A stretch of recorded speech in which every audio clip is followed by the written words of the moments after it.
How's it going, Mr. Walden? Oh, just wonderful. I was thinking about show and tell today, and I figured that the best thing I could probably show is a real nice coil of 16 gauge wire, double Ooh, strand, mind you. wow. Yeah, we are in the process. I have just sort of finished rewiring the, let's call it the input to the layout. Mm-hmm.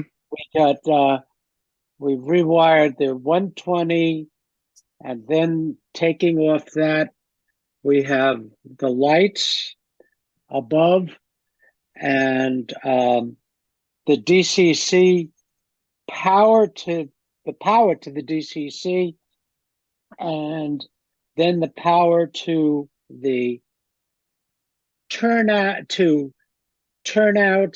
and the power to I have monitors in various hidden locations. So I've got a power for that.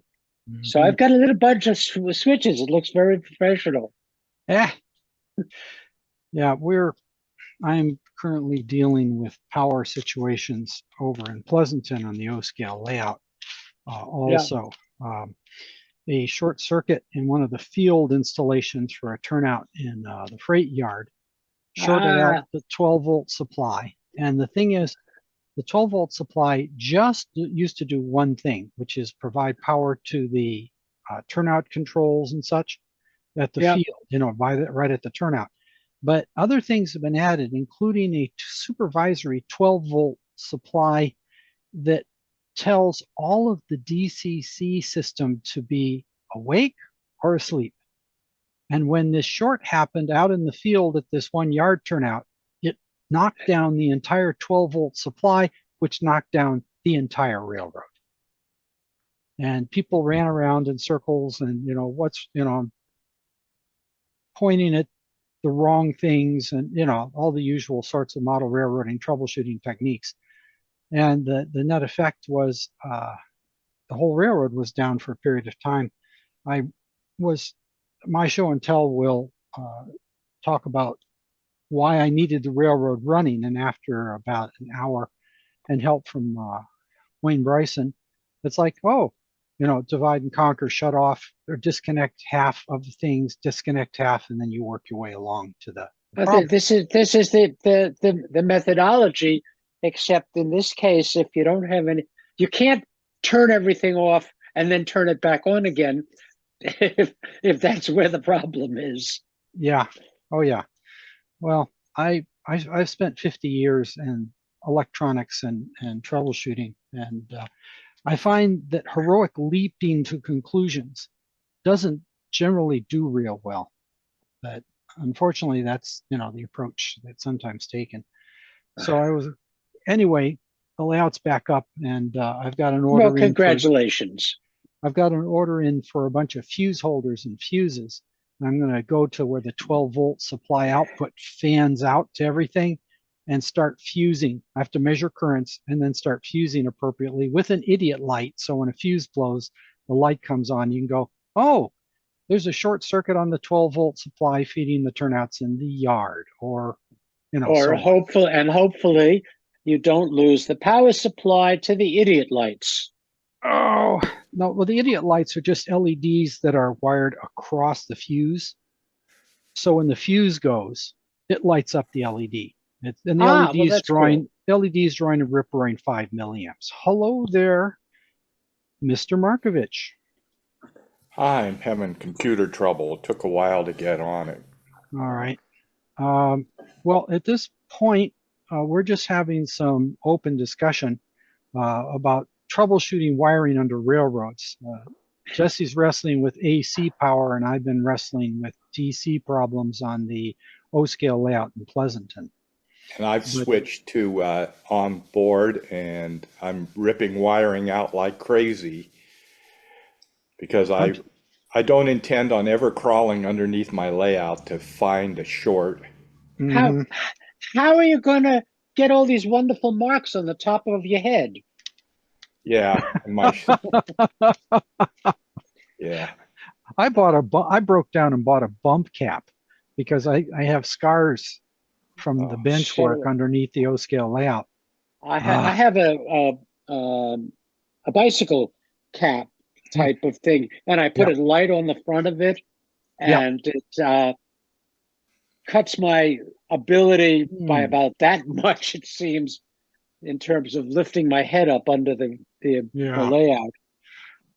You just inspired me. I have a couple of headlights with elastic straps, but I could cut the straps off and secure the headlight to the bump cap. And that Duct ought to help. tape, Duct tape. duct There we tape. go. Don't even bother turning it into a project. well, I can't be here too long because I've got to get ready to go to a party over across the bay. Two parties, birthday Hmm. party and then an anniversary. It's Denny and Cliff's 20-year anniversary. Hmm. Wow, Nice. Now, do you have any good. official business you'd like to share with us then before you Yeah, just escape one into the thing. night? I'm supposed to do a clinic next Sunday, Mm-hmm. and Phil said it's going to be in the boardroom, so it's limited. Yeah.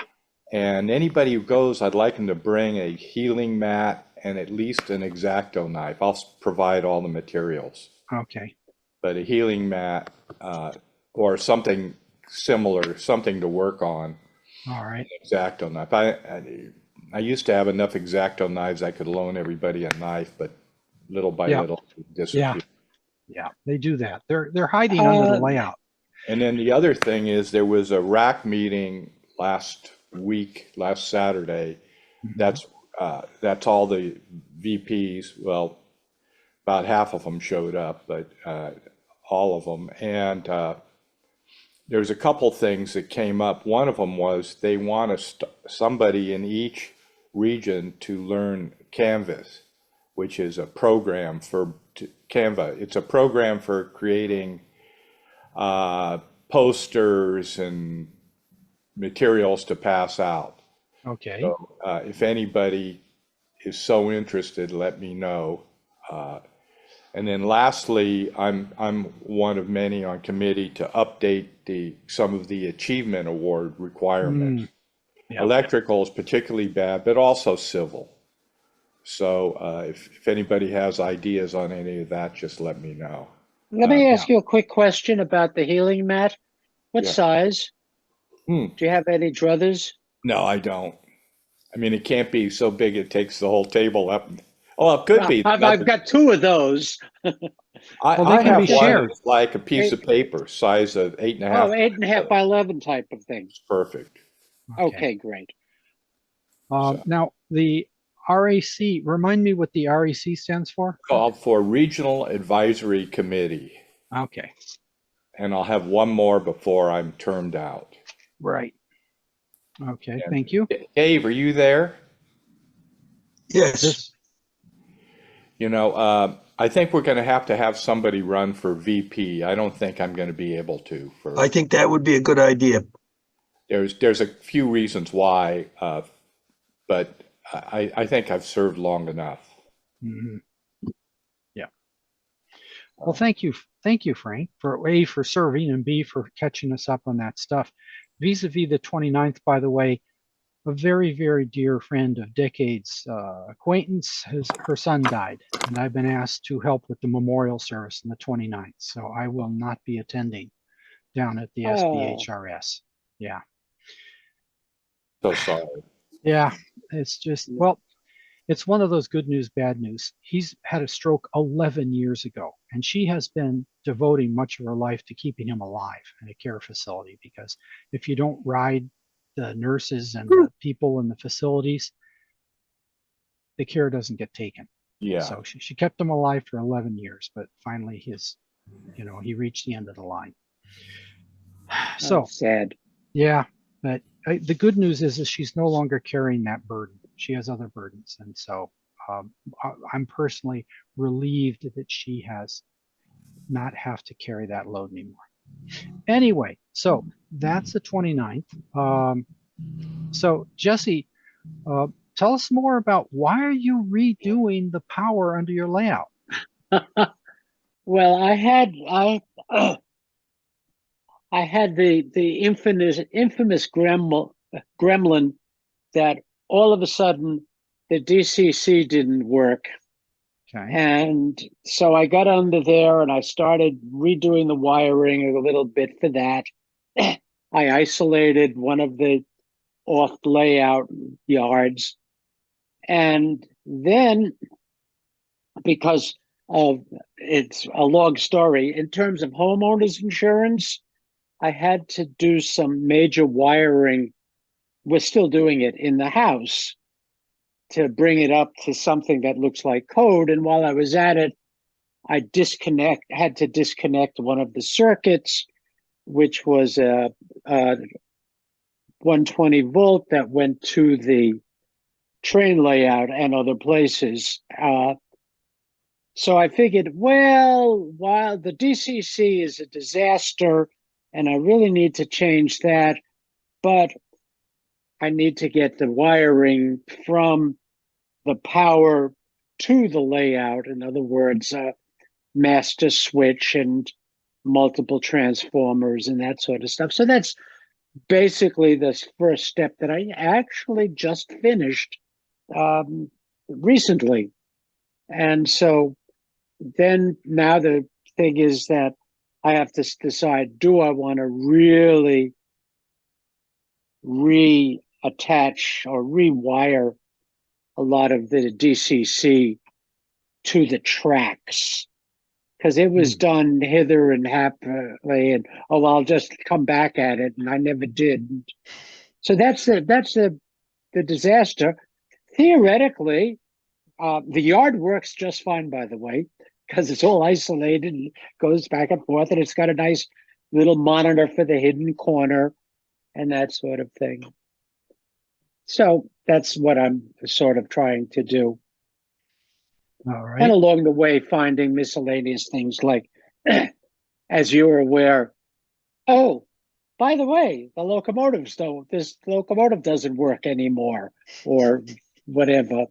Or, boy, there's an awful lot of crud on these things. So anyway, one of the products that I am trying to use, and I don't know if anybody's had experience with it, is WD-40 electrical contact spray. And I read someplace that this is something, yeah, that's it. Does it work? I haven't even taken it out of the box yet. Yeah, it's a contact cleaner. So, relays or other electromechanical contacts where you're concerned about that you have some sort of gunk or contamination. How about track? I wouldn't think to use it on track. I just use isopropyl alcohol. Well, that was the other question. That's a lot. It's a lot less expensive. You get some 91% isopropyl alcohol and whatever means of applying it you use, and you just go to town. There's impassioned discussions online about using this, that, the other chemical and everything else, but isopropyl gets the dirt off. The main thing is just that you can't expect a rag or something that's black with dirt to keep cleaning. And so you have to freshen whatever you're using to do the cleaning. But isopropyl is adequate. Yeah, there you go. But this contact spray, confessions is what I'm using this for is I am overhauling Club O scale locomotives that have been run to death.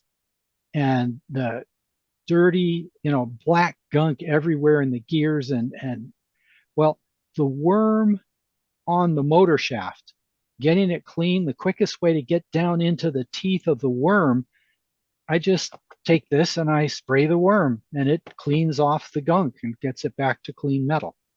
Oh, I like that idea because that's, as I say, another area of joy and happiness. Right. Now, the thing is, I don't use it everywhere. because I've been tearing locomotives down to the last little tiniest part. To clean them, I just have an ultrasonic cleaner. I throw them in the ultrasonic cleaner with some water and simple green, and then just clean them that way.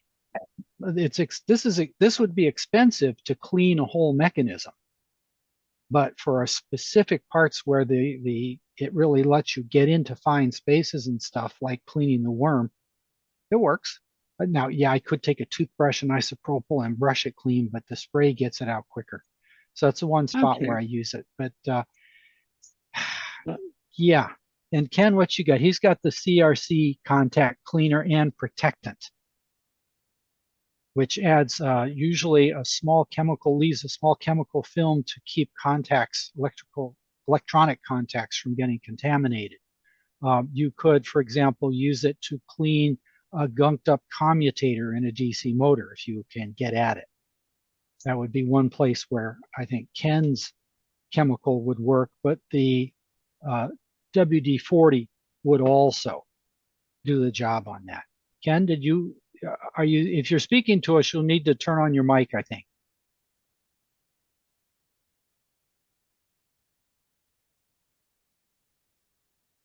I sneezed. There you are.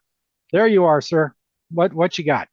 Yeah, no, I don't use WD-40 on the layout. I just use isopropyl. Right. For the track cleaning, and this stuff is if I really need to clean contacts on a locomotive. Just right. Just right. Well, Jesse, all I can say is it's only in hindsight that we realize how picky wiring is for DCC, because the locomotives are so less tolerant of dropouts and stuff.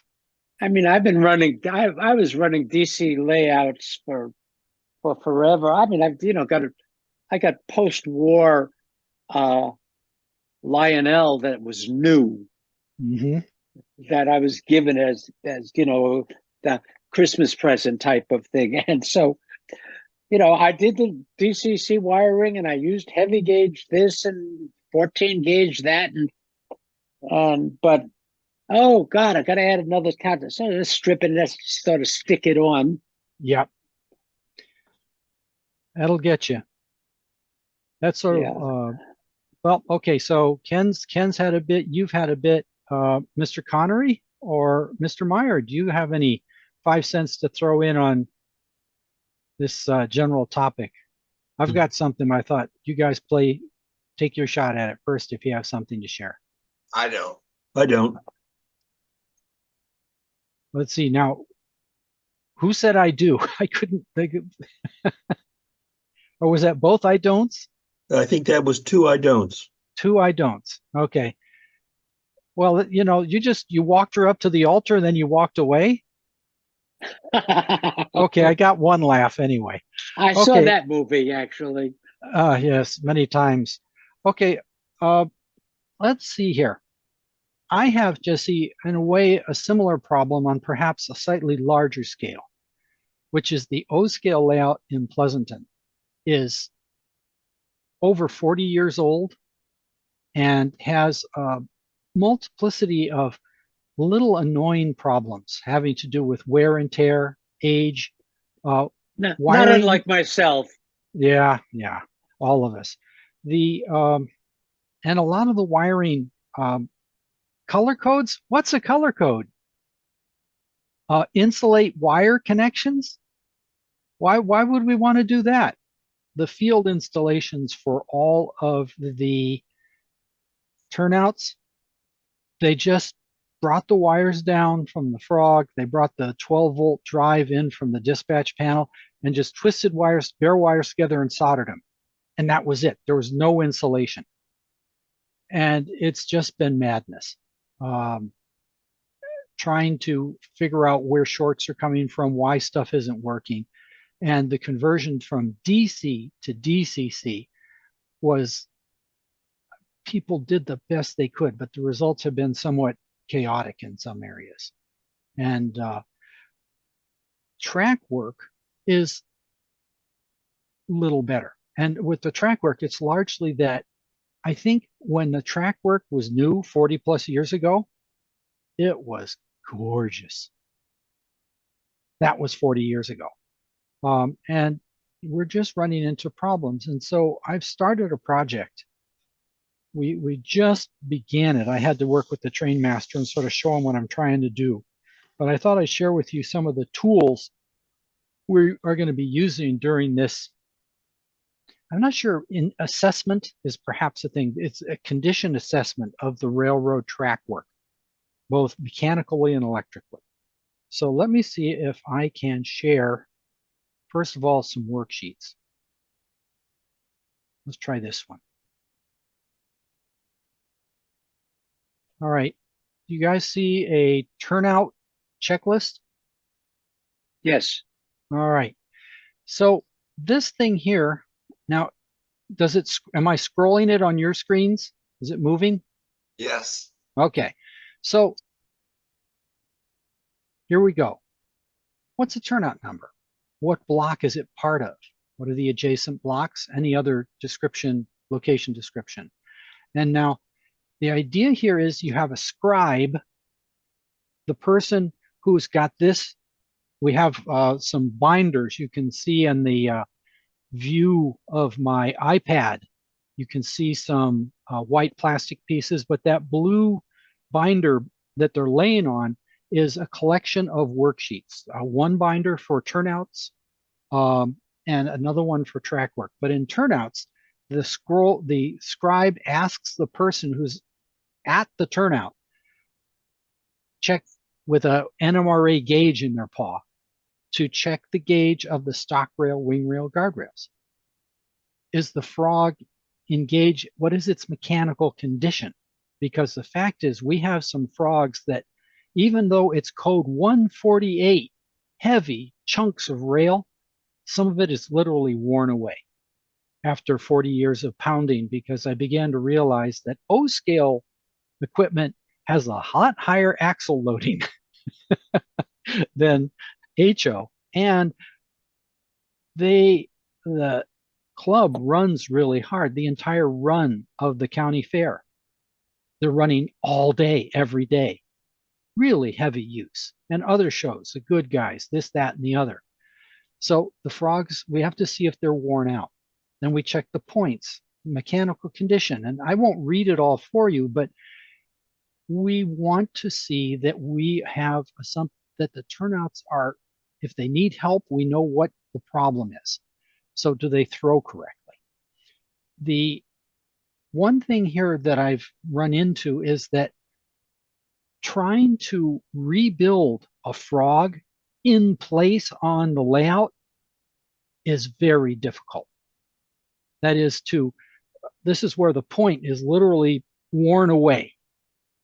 It's just gone. The leading edge of the point is gone, so wheels are dropping in, or if you're coming towards the point, you derail. A lot of this sort of problem.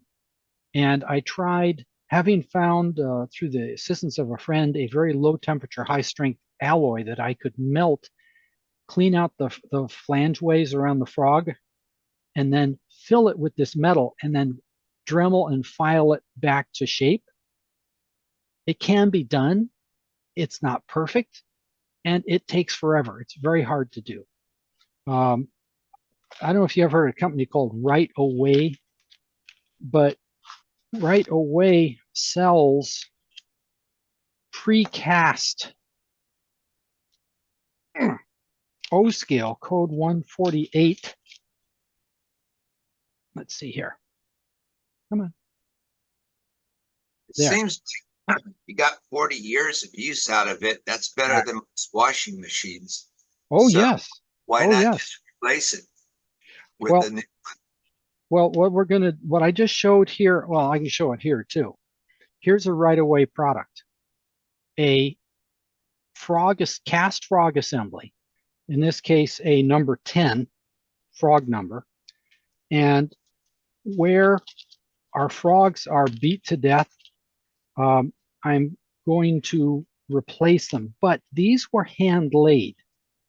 And so the frog numbers, how sharp an angle the frog isn't standardized. So if you look at the other, let's see here. You guys see the, let me stop share for a moment. On my iPad, you see, if I move this out of the way, you see these white pieces of plastic? Do you see the white pieces of plastic there? Notice Yep. the numbers. Those are the angles that you will have coming of the rails that come out of the frog heading away from the points.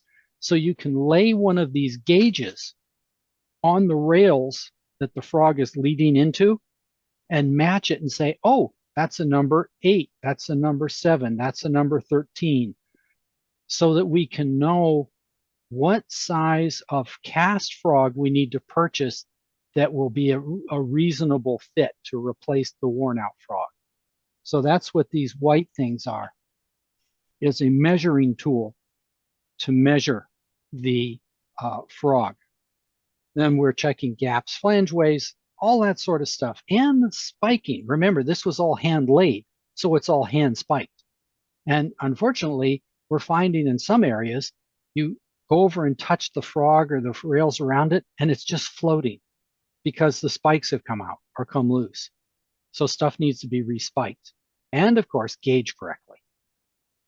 But next thing in electrical for turnouts is the frog polarity switching correctly? Is the voltage delivered to a load adequate? That is, if there's resistance in the wiring leading to the frog, and that's where this comes into play. Here's a amp meter, in this case a DCC amp meter, but what's connected to it as a load is a 2057 automotive tail light. You can't see much of the tail light because it's covered with silicone rubber. So when you drop it on the floor, it doesn't break. Don't ask me how I know that. Yeah, Jesse, exactly. The thing is now you can just take the, this case in our amp meter, and touch it to the rail all around through the turnout, onto the frog, onto the stock rail, the wing rails, and make sure that electrically it's able to deliver the juice that you need, that there's not a weak connection, a poor connection. And so you go through the entire turnout assembly.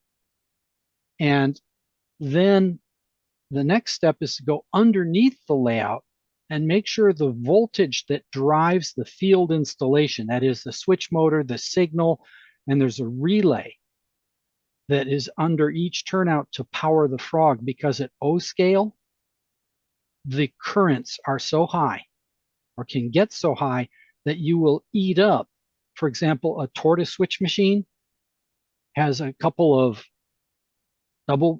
two single pole double throw switches, and the currents in O scale can just eat them up. So there's an auxiliary relay that is also being powered. And so you have to check to see, we have to check to see if the voltage feeding that installation is adequate. We do have some problems because of voltage drop in the system of 12 volts powering this. And then we have signal lamps supposedly next to each turnout, and checking to see that they're working or that they're even just gone. And some have been knocked loose and they're gone. So we have to get an inventory on that. So that is one of the things that we are dealing with. But that's the turnouts. The other side here is the track work between the turnouts. And so you'll see in this form, what block is it? What are the two turnouts on either end?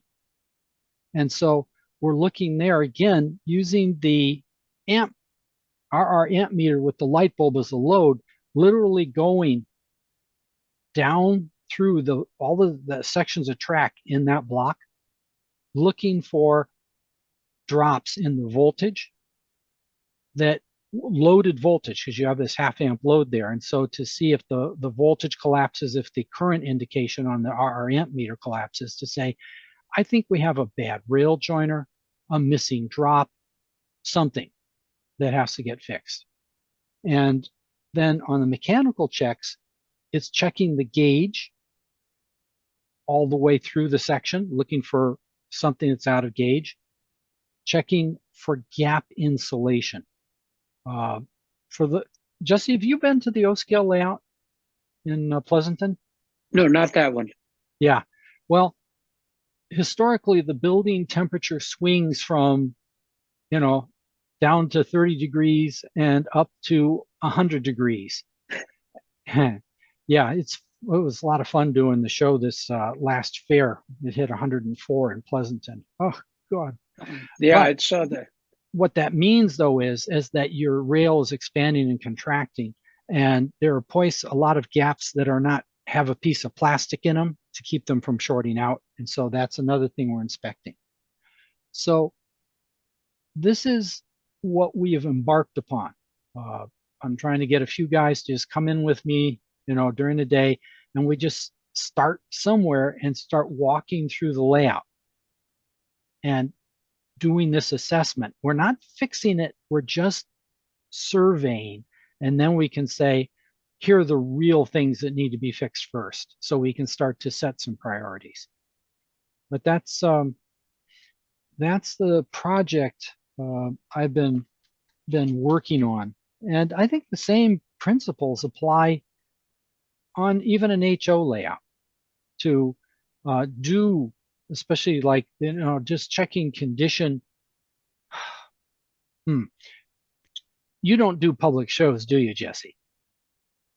I don't even do a show for myself. There you go. Well, the thing we're trying to avoid here is it's really a stinker when a section of track has gone dead during a show. Oh, absolutely. There's 200 people lining the aisle looking at the layout, and it's face down on the ground because you can't move trains through.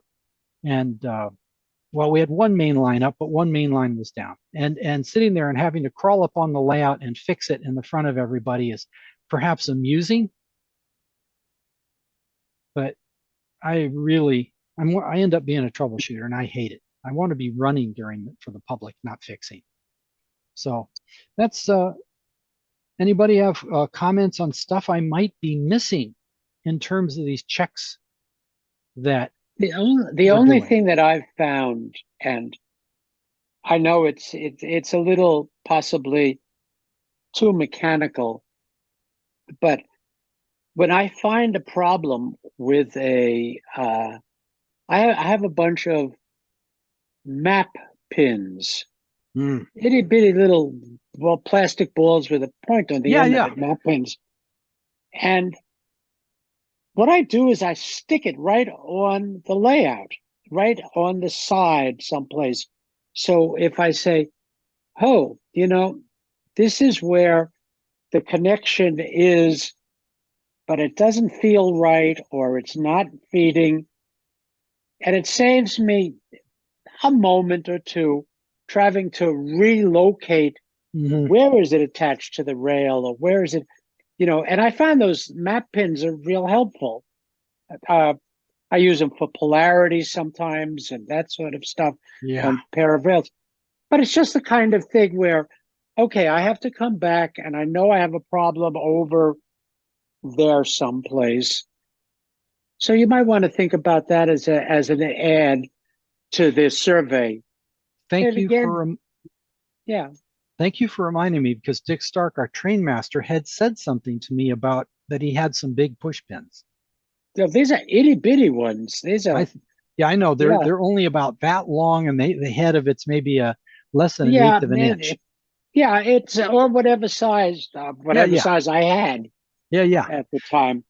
Well, remember, we're O-scale, so we can use bigger pins. Yeah, you can use bigger pins. Yeah. You could color code it too for the type of problem you have. Issue. Yep. Yeah, that I'll have to see what Mr. Stark has in his stash of stuff for such pins. But yeah, we could start to say, blue if it's out of gauge and red if it's dead electrically and so on. Yeah. But for me, it's just so much about we've got public there and Excuse me. well, the gremlins always come out when people are staring at your trains. That's a fact of life. That's But true. just trying to reduce the gremlins is what I guess I'm trying to do. I recognize that I will never, ever, especially on a layout as big as this is and with as much stuff as there is, that we're going to get it all. But if we can at least knock down the big obvious ones, that would sure be nice. So Well, to reinforce that, my little bit of one of my off layout yards, I almost tore the whole thing electrically out and redid it all and put it in a new little switch panel and sort of stuff. And it is such a gem. It's so easy. Now it doesn't go anyplace, and it just basically we're just moving trains or cars in and out type of thing. Yeah. But it does. It makes you feel I can concentrate on other things like running trains. What? I have to step away for 5 minutes. All right, be Carl. back. We'll be here. Yeah, we did have a surprise when we were chasing the short was taking down the whole 12-volt system. We opened up the yard panel and there's a little book inside, and we opened it up and my God, there's a full set of complete documentation for that panel. And it was like, what? You have documentation here.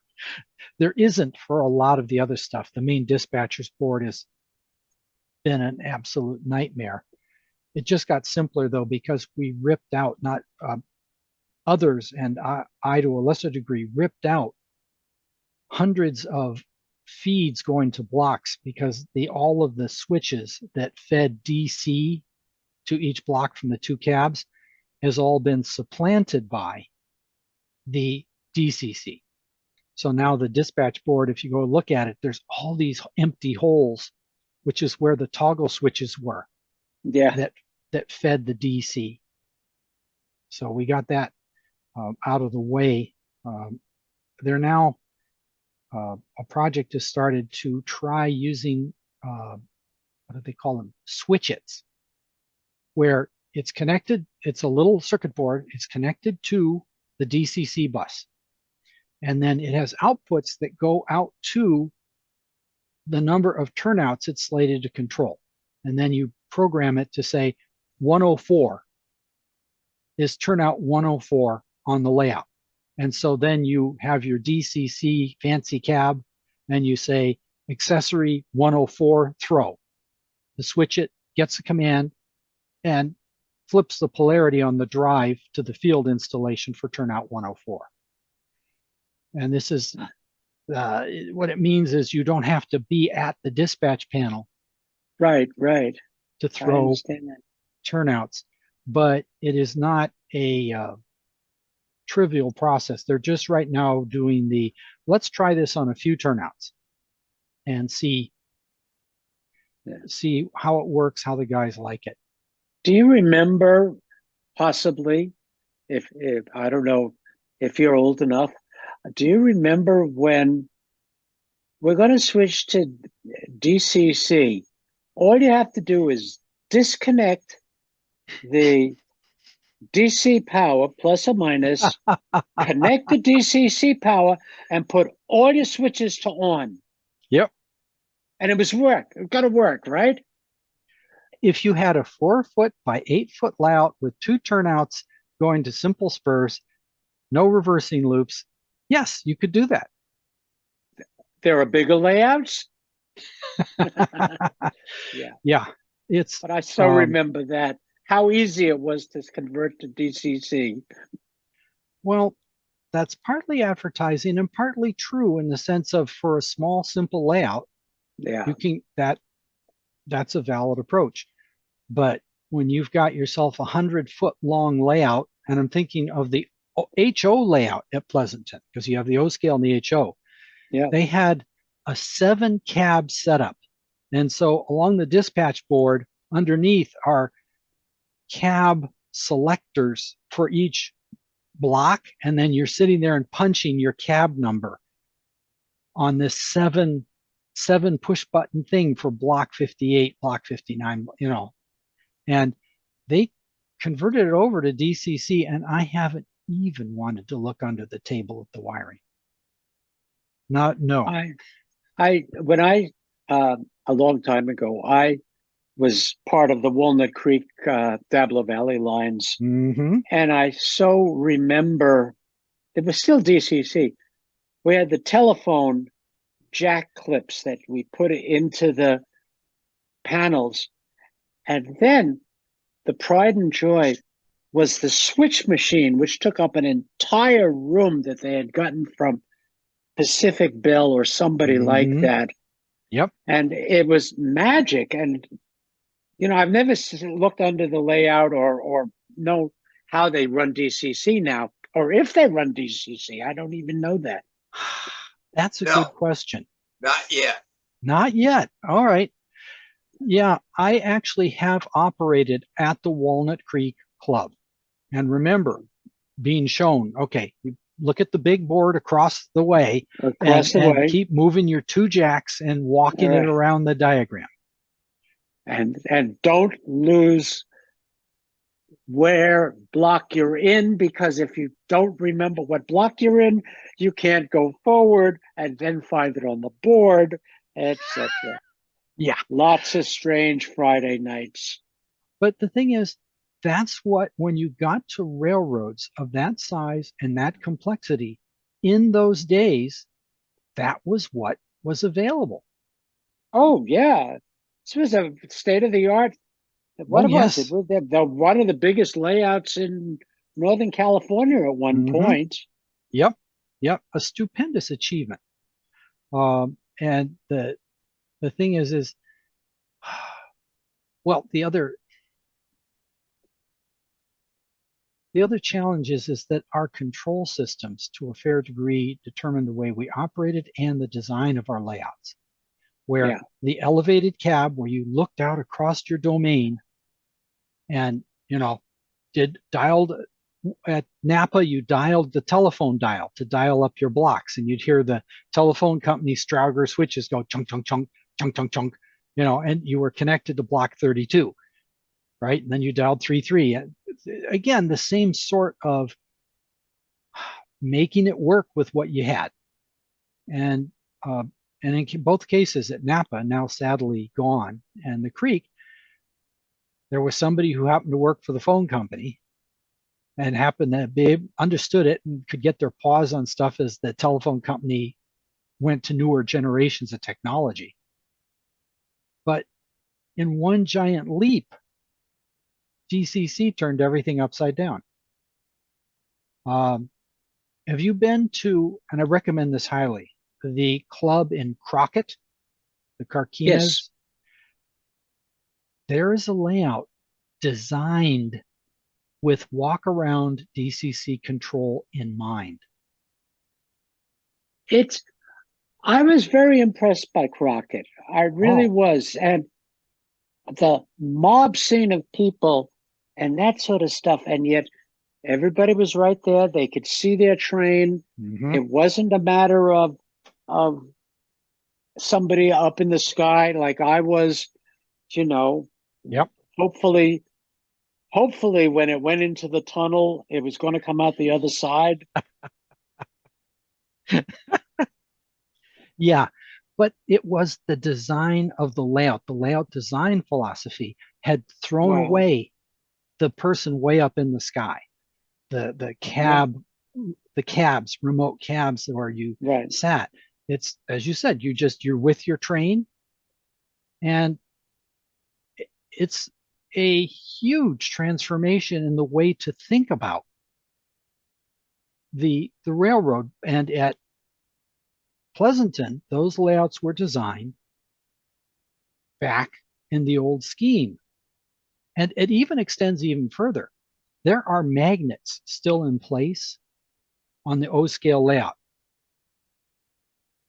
They don't get used now because the engineers are right there with their locomotive. And so they can uncouple wherever they want. They have their skewer, their bamboo skewer, and they can uncouple where they need to. But you can just see the philosophy that's baked into it, which is the person at the dispatch panel of the O scale had 2 DC cabs and would just could connect up via the toggle switches, power to whatever blocks they wanted to go through. They only had 2 cabs on a layout 100 feet long because that was sort of the way you did things. And plus they were largely what I've seen is the O-scale layout design philosophy was well, we run for the public, and so we're just going to have a train running on each main line, and there you go. One of the big show layouts when I worked in Ohio, in Cincinnati, they had a fabulous downtown Christmas layout at, I don't remember which building it was. And it had 2 loops that were not connected at all. Right. And they were a single DC block. Yep. You wanted to put trains on that track, you lifted them off, you put a new one down. Yep. And and there's a certain charm to that. It's simple. It's a public show. It's great. It's a public show. It's simple. Yeah. I've been reading about layout design for years, back to the John Armstrong early stuff up till, modern stuff today. And you can see the shifts occurring in design philosophy. But it's also it was I've done a lot of the same thing. It's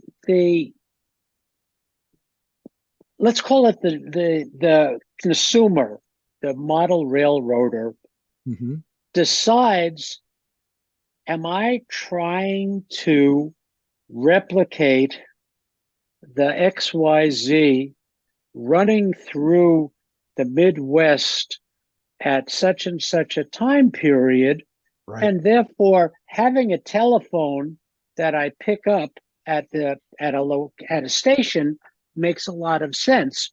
Or am I trying to replicate Santa Fe with the main, with their hub in the middle of God knows where, that is controlling every train in the universe, and they communicate by radio to the engineers and signal? Or is it some combination thereof? Yeah. SP 6065 to dispatch. Can you give me turnout 109, please? Yeah. I bought these specifically for running on the O scale because for one reason or another, there are some telephones there. They weren't being used. They looked like they were dead. But I got tired of being 75 feet away from people and having to bellow over the noise of the crowd, stop the SP train, And so I've been sort of trying to break them into using, give the dispatcher a radio, and then I have 3 radios so that we could at least not have that unprofessional bellowing. Well, that was one of the advantages of Walnut Creek, in a sense. The layout was so convoluted. Yes. And the operators were so bizarre up there in the sky. You couldn't bellow to anybody, except you wanted to talk to the people in the yard down there and yell, "Hey!" Well, in the best, they did have a radio system that worked through the yard. Oh, Yeah. This is at the creek? Put it on the right channel. Yeah. No, it was amazing how well the system really worked. Well, it had been honed. The creek system had been honed for decades. And you know, and folks, I remember just as a guest when there was a chance when I had to run there, is somebody held my hand and let me get an idea of how things worked. And you know, I never got down into the yards or that sort of stuff. I was just one of those people way up high in the sky. By the way, Carl, Jesse and I are brave. You can turn on your camera if you like. Oh, yeah. Well, I don't know. Yeah, I don't know what I did. Yeah, It's on strike. it's not working. Okay. Don't worry, Carl. All If you right. start fiddling with it, you'll Just disappear. remember, I used to be 5'20". Okay. Yeah, certainly, yes. You mentioned the Walnut Creek Club, and I was thinking about it because I found my senior engineer badge with the little buttons underneath and everything like that.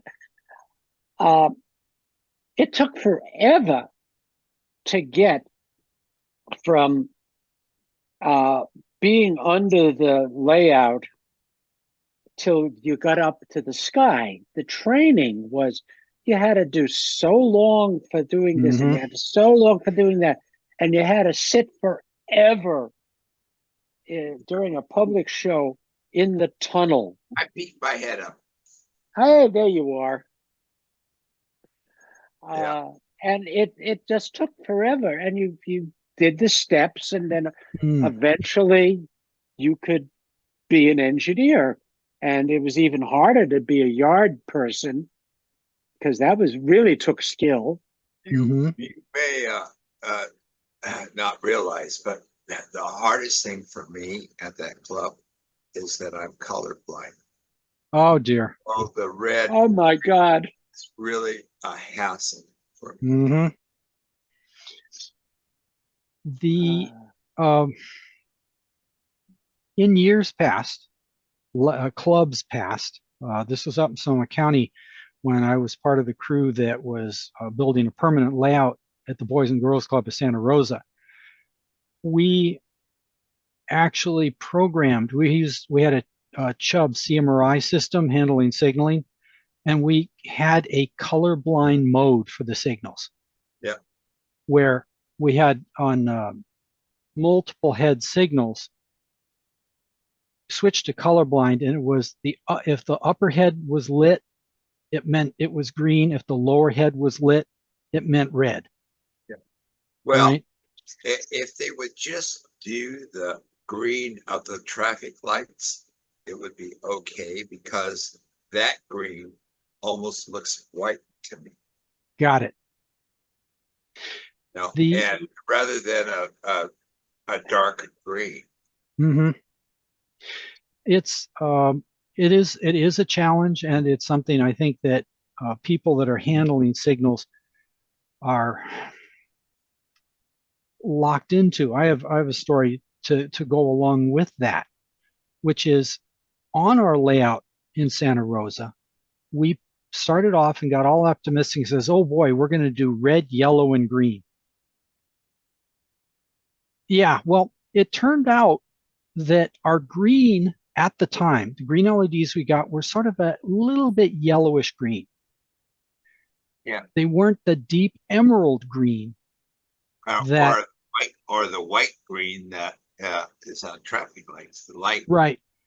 Well, what happened was we started and brought the system up and started saying, oh boy, look at this, we got 3 color signals. They're searchlight signals, right? So the head just can change the colors. Some guys took the yellow as a yellow. Some guys took the yellow as a red. Some guys took the yellow as a green. Now we had the ability, we put a potentiometer in where we could balance the red and green colors we could adjust the yellow to push it towards the red or towards the green. We never could find a yellow that we could dependably get all the operators to call as yellow.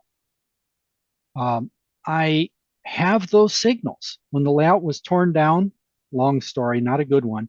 When the layout was torn down, I ended up with all the signals. And what I'm going to do is I'm going to say, screw the prototype practice. Green solid is going to be proceed. Flashing green is approach. And red, flashing red is permissive, where stop and proceed at a restricted speed, and then solid red is absolute stop. You could also do that with LEDs. You'll get truer colors. Yeah, we are using LEDs. These are LED signals, Carl. So But I would use the color that's green, but is that light green from the traffic lights? That is discernible for somebody that's red green. well, I will. What's going to happen is I will try the signals as I've described, and if it turns out that they are not working if I've got colorblind operators, then I'll have to write code to change the way they operate to try to see if I can get it so that the operators have. Now, I could just, now that you say that, I could, in colorblind mode, what I could do is switch over and say, flash the green on, off, and that is clear. And then just leave the red alone. Yeah. So if it's flashing, somebody who's colorblind would go, I've got a green signal. Yeah. Leave off the approach aspect. Let's just simplify it, because the fact is, in a model railroad, you don't have $10 million and so many numbers of lives at risk if you make a mistake. Yeah. I think that's a great idea. That flashing green and a solid red. I think that's a wonderful idea. Because I can't for the life of me in a model railroad see the need for a 4 aspect signal. It's the thing is, there's a balancing act here.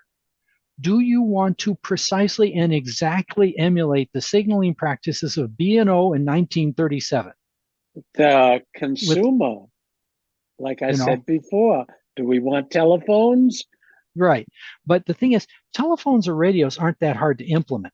Signaling systems are a nightmare. Oh, it's awful. And the guys that say, oh, no, we have to have feedback from every turnout and whether it's been properly thrown before. And it's like, I am almost 70 years old. And my wife and I are hoping for the day where we no longer have to care for her dad, because we're living with him here and taking care of him. He's 92. But at such time as we move to a new home, cross our fingers, and I have a place to build trains, I'm not going to spend a good portion of my life trying to figure out to make turnouts report back to a dispatcher's panel and light an idiot light indicating that the turnout is locked, or, I'm going to do brutal selective compression on signaling. And, if somebody says, well, that's not prototypical. Well, this isn't the model of the prototype you're thinking of. This is my railroad, and this is the way it's signaled. Go run your train. I just built benchwork for a simplified one-level layout. Mm-hmm. And I'm 27, but I'm a little dyslexic with my numbers. But I feel the same way at 72. I want to simplify as much as possible, so it's one level. Yep. It is a loop through staging, and it's as simple as you can get with one industrial area, and it's 21 by 11 and 4 inches, almost 1.5, and a walk-in with 3-foot aisles, and it's perfect for somebody that either wants to operate or switch alone, or have 2 or 3 buddies come over and operate. I see. I've opted for the other, just from a poor construction point of view, I'm a manual turnout person. Yeah, me too. Almost that's- every one of my turnouts, I go over there and I push the button and it is done. There's a few that are remote, and I'm not going to tell you what brand they are, but they start with an A. Mm-hmm. And you know what? Bang! I hear it and I Click. can see it. Yep. And they've worked well for decades. Every so often I need to rewire or replace or figure out what I'm doing. Yeah. But, you know, consumer, I want to run trains. What? Actually, I want to build scenery. That's what I like doing. That, you know, I to can tell. some place, gentlemen, I think that as we talk about this, we have now enough experience under our belt to have refined. Has anybody heard the term Gibbons and druthers that Yes. John Armstrong uses? Sure, I remember that. We have learned enough to have a set of Gibbons and druthers that's based on reality.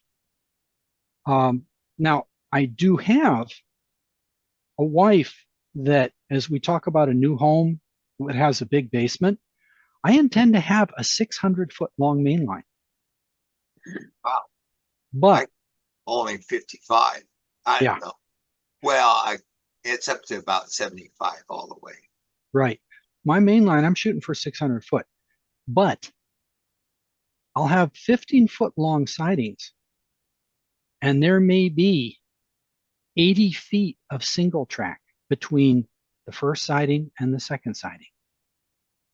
And a siding may have a town associated with it, with maybe 2 industries, because I don't have time to lay 500 turnouts. I don't have the money to lay 500 turnouts. I don't have the money to build all of the complex electronics to have in that 600-foot main line 23 passing sidings, 2 sections of triple track, 5 large yards, and a partridge in a pear tree. Yeah. Scenery is cheap. Scenery can go quickly to get your basic scenery down and be running trains. Well, that's prototypical too of having a long siding, maybe having 3 or 4 industries on it. Yeah. It's there's been again, I think, held up to us as models of what we should, examples of a good model railroad is railroads that are just covered with track and buildings, solid masses of stuff, untold number of man hours. I don't want to spend my sunset years grumbling around under a layout all stiff and hard to get at. Yeah. Because I've decided that, this town, which has got 3 feet of single track before it gets the next town and another 200 turnouts. I'm exaggerating, but you know what I mean. I don't want to do that. What state are you going to go to? Right now, my wife and I, given our projected income and the money we hope, knock on wood, hope to get of her share of her inheritance when this house sells, we're in now, we're looking at places like Saginaw, Michigan. We've both lived, first of all, we've both lived in snow country. So it's not like that's going to be a surprise to us. And we kind of miss having 4 seasons because we've lived in places with that. But the property taxes are reasonable. The home prices are reasonable. Nice houses. May For I this- make a recommendation? Yes, sir. Don't get a basement unless you have an elevator to it. We have gotten used to Dad's stair lifts. Because this house has 3 levels and there's 2 stair lifts to get around. And so we are getting intimately familiar with the pluses and minuses of stair lifts. But that is what I would put when the time comes that I need it on the side of the stairs if I have to have help getting up and down the stairs. because I'm an ex-athlete and that's come home to roost. at Yep. 72. Yep. Time catches up with all of us. I mean, look at Jesse. Yeah. On that cheerful note, I have to cut along and move on here. It was a pleasure seeing you. I'm sorry I'm not going to see you next Sunday. Now, that's the 29th. Yes, sir. Right. Now, because I won't be there, and you're going to be there, Jesse, I'm going to ask you a question and you can tell me to go to heck. I want to ask this question. Would you be interested in doing a clinic of any sort or a talk at the guys, for the guys down there? Doesn't have to be fancy. Let me think on it, because I've decided I'm not going to go down to San Luis Obispo. Right. And I had a couple of clinics that I was going to do or build up or that sort of stuff. Let me think about it over the weekend. I'll let you know Monday. I would appreciate it. Yeah, because I need to let Phil know if I can get somebody to cover the whole, because I was going to present until I found out about this memorial service. Yeah. Okay. Let me see what I can do. Yeah. Thank you. That sort of stuff. I may actually, I still may have enough of the stuff from the simple operations clinic from Sacramento a couple of years ago. If I can find the goodies and that sort of stuff, that would be real easy for me to just pull out of the box and do. That would be great if you can find the time. Now it's a stand-up. It's not a It's not a hands-on thing. No, that's like the tree clinic or something. Yeah. No, hands-on isn't necessary. It's just something to share some information. Gentlemen, thank you very much for sharing your perspectives on these questions of what sort of layout is appropriate for somebody now in the golden years. No. When you reach where I am, it's platinum. Yes. Take care, guys. I'll see you. Okay, take care. See you. All right, have a good day today. Okay, Take care. Bye-bye. Bye-bye. All right, so end.